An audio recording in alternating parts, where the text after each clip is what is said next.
It is May the 19th, 2013. I am your host, Skeena, and we are coming at you live on bvocal.com.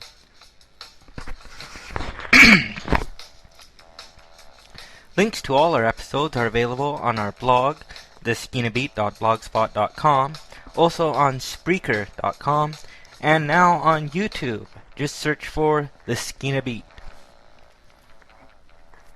Our lineup today includes This Day in History, Weird Fact of the Day, emails and tweets, and if you are joining us live, there will be a chance for you to have questions answered as well. For those of you who are listening to this as a recording, we still want to hear from you, so send us your questions and comments to theskeenabeat@gmail.com or on Twitter @theskeenabeat, and we'll answer as many questions as we can.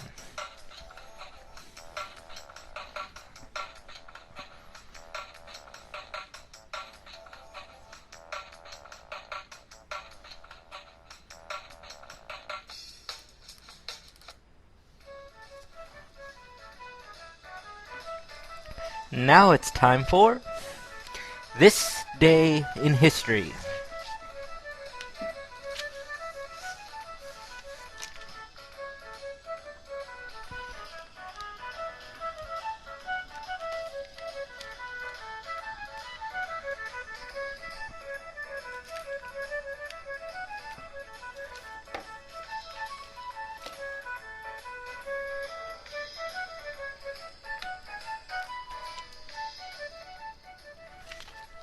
On this day in 1535, French explorer Jacques Cartier set sail for North America.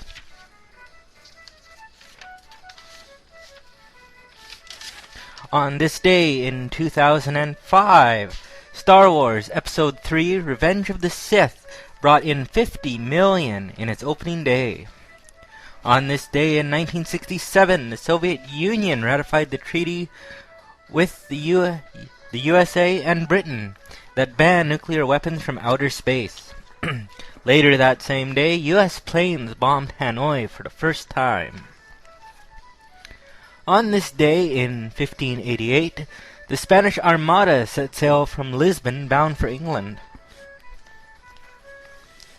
On this day in 1935, T.E. Lawrence, also known as Lawrence of Arabia, died from injuries in a motorcycle crash in England.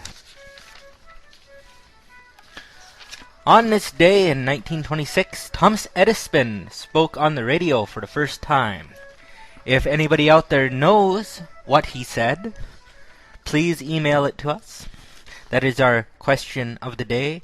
What was Thomas Edison's first radio broadcast?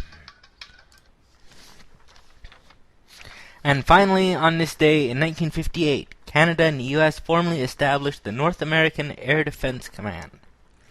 And this concludes This Day in History.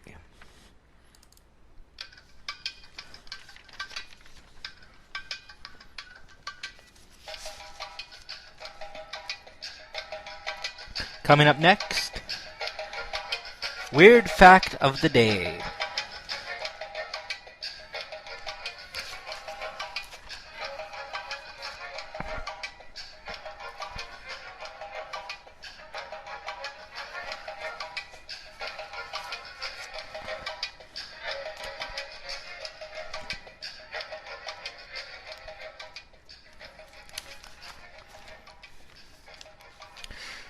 Today we have a great weird fact for you, sent in by one of our very own listeners. A little research on our part confirmed it.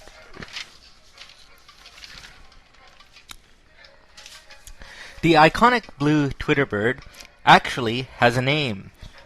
The twitterbird's first name is Larry, as in Larry Bird. He is named after the Basketball Hall of Famer Larry Bird, who played for the founder of Twitter's Mr. Biz Stone's home team, the Boston Celtics.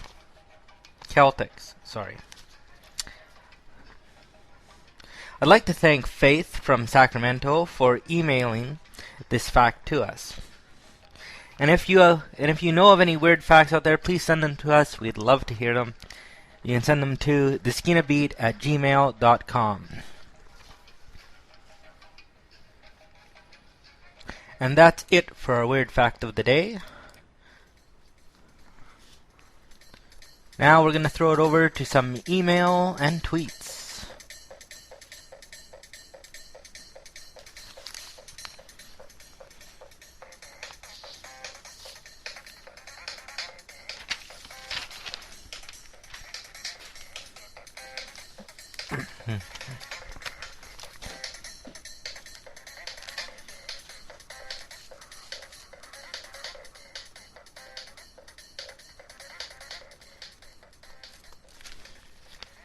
Our first email is from Brock in Palm Bay, and he writes, Skeena, last night me and some friends were having a few drinks and decided to play Scrabble.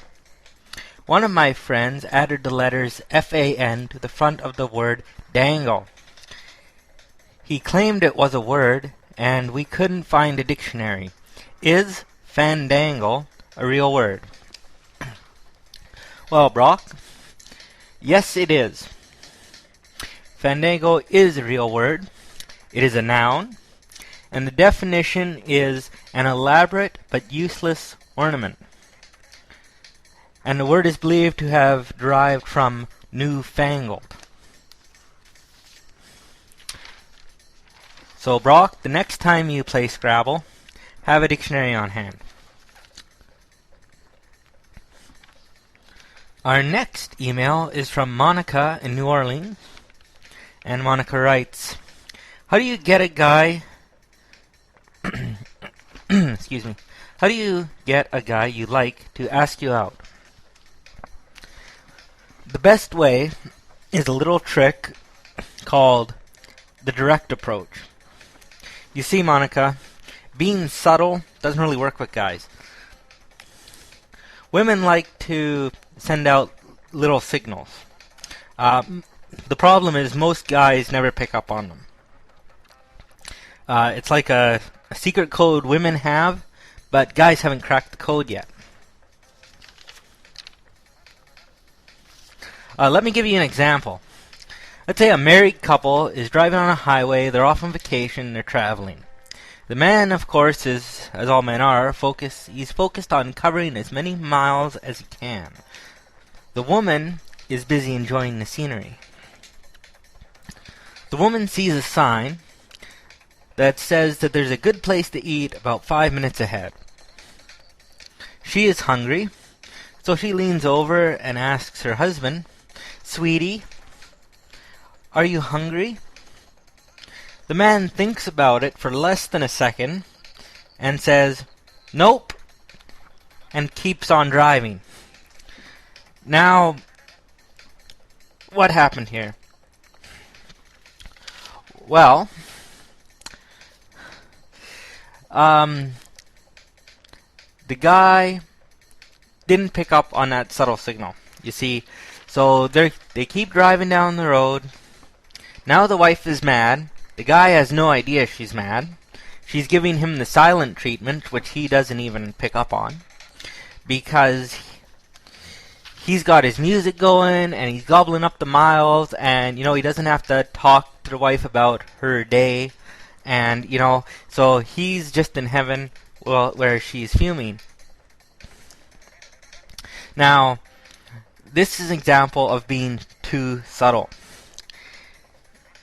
If the woman would have said, I would like to stop and have a bite to eat,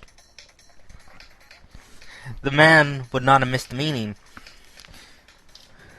You see, her big mistake was asking him if he was hungry. He didn't even have to think to give an answer. It never even occurred to him that she might be hungry. So, this example shows you that you have to be more direct with men. Being very subtle does not work. You have to beat them over the head with it.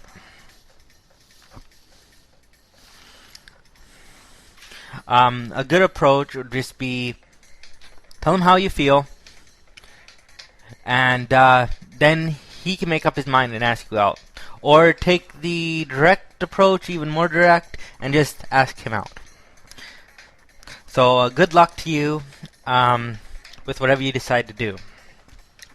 Now, our next email is from Morris in St. John's. And Morris asks, what kind of wine are you supposed to serve with chicken? Well, the basic rule of fun is white wine with white meat, red wine with red meat. However, there are a few exceptions. Personally, if I were serving chicken, I would serve a Chardonnay, possibly Napa Valley or maybe something French. There are some wonderful Chardonnays out there, and that's what I would serve.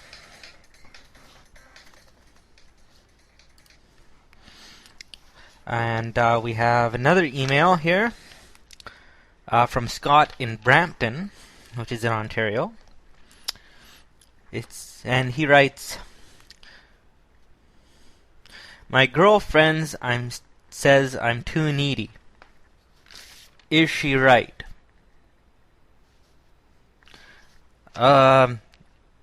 Yes.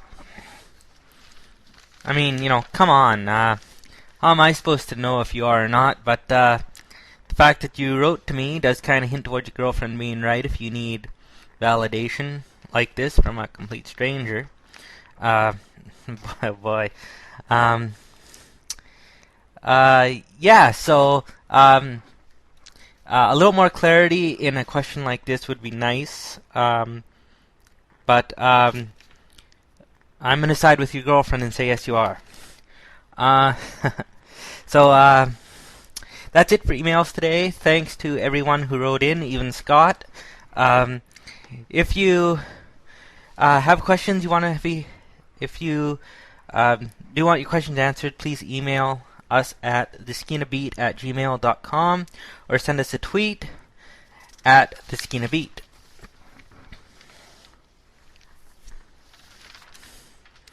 Also a reminder that your questions and abbreviated versions of my answers will be posted on our blog, theskeenabeat.blogspot.com.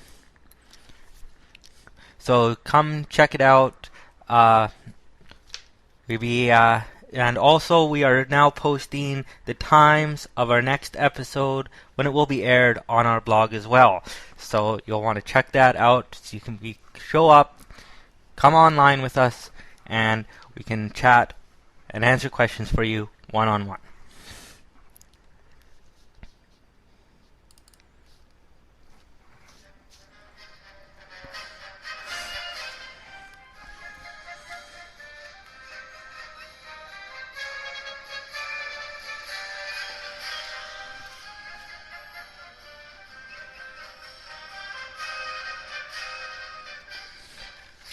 Now, we were hoping for some live questions Q&A today, but looking at our screens here, it is not to be for today. So I'd invite everyone to either listen in on you can listen in now on YouTube. Of course, be vocal. Links are on our blog and also on Spreaker, where you can download podcasts or listen.